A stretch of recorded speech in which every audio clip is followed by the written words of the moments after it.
हाणे ख़बर शामिल कंदासीं हैदराबाद खां लतीफ़ाबाद नंबर 4 में हथियारबंदनि जी फायरिंग में पीपी लेडीज़ विंग जी अॻुवाण पुट समेत ज़ख़्मी थी पई खेसि अस्पताल मुंतक़िल कयो वियो। फायरिंग में पीपी लेडीज़ विंग जी अॻुवाण हमीदा ख़ासकली संदसि पुट अरसलान ज़ख़्मी थी पिया, खेनि अस्पताल मुंतक़िल कयो वियो आहे। हमीदा ख़ासकली ते पुराणे तकरार तां फायरिंग कई वई। पुलिस चयो आहे त वाक़े जी वधीक जांच कई पई वञे। इन हवाले सां लाइन ते मौजूदु आहे हैदराबाद खां फैज़ कोसो। जी फैज़ कोसो, तफ़सील ॾिजो। लतीफ़ाबाद नंबर 4 जे इलाइक़े में गोलियूं लॻण सबबि Pakistan peoples party ladies wing जी मक़ामी अॻुवाण ज़ख़्मी थी पई आहे।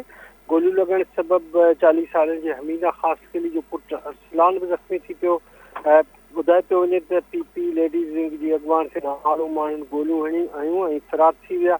ज़ख़्मी ख़ातून ऐं संदसि पुट खे सिविल अस्पताल हैदराबाद मुंतक़िल कयो वियो आहे। पुलिस जो चवणु आहे त अञा इन वाक़े जे सबबनि जो पतो पइजी न सघियो आहे, जॾहिं त इन हवाले सां मुख़्तलिफ़ माण्हुनि जी गिरफ़्तारी जे लाइ मुख़्तलिफ़ हंधनि ते छापा भरिया विया आहिनि, पर जवाबदार गिरफ़्तार न थी सघिया आहिनि। पुलिस जो चवणु आहे त मुमकिन आहे वाक़ियो पुराणे तकरार तां पेश आयो हुजे।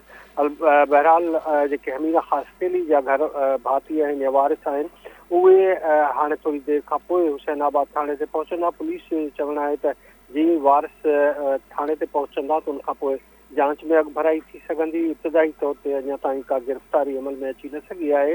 ही लतीफ़ाबाद नंबर 4 जे इलाइक़े जो वाक़ियो आहे, जिते गोलियूं लॻण सबबि Pakistan peoples party ladies wing जी मक़ामी अॻुवाण ऐं संदसि पुट ज़ख़्मी थिया आहिनि। जी, वॾी महिरबानी अपडेट करण लाइ फैज़ कोसो। अवांखे अपडेट कयो हैदराबाद खां त लतीफ़ाबाद नंबर 4 में हथियारबंदनि जी फायरिंग में पीपी लेडीज़ विंग जी अॻुवाण पुट समेत ज़ख़्मी थी पई, खेनि अस्पताल मुंतक़िल कयो वियो।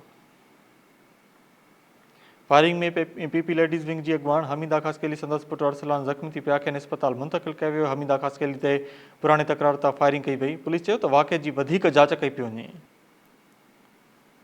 अवांखे अपडेट कयो हैदराबाद खां त लतीफ़ाबाद नंबर 4 में हथियारबंदनि जी फायरिंग में पीपी लेडीज़ विंग जी अॻुवाण पुट समेत ज़ख़्मी थी पिया, खेनि अस्पताल मुंतक़िल कयो वियो। फायरिंग में पीपी लेडीज़ विंग जी अॻुवाण हमीदा ख़ासकली पुट समेत ज़ख़्मी थी पई आहे। ज़ख़्मियुनि खे अस्पताल मुंतक़िल कयो वियो। पुलिस चयो त हमीदा ख़ासकली ते पुराणे तकरार तां फायरिंग कई वई, वधीक जांच कई पई वञे। अवांखे अपडेट कयो हैदराबाद खां त लतीफ़ाबाद नंबर 4 में हथियारबंदनि जी फायरिंग में पीपी लेडीज़ विंग जी अॻुवाण पुट समेत ज़ख़्मी थी पई, खेसि अस्पताल मुंतक़िल कयो वियो आहे। अवांखे ॿुधायूं त फायरिंग में पीपी लेडीज़ विंग जी अॻुवाण हमीदा ख़ासकली ऐं संदसि पुट अरसलान ज़ख़्मी थी पिया, खेनि अस्पताल मुंतक़िल कयो वियो।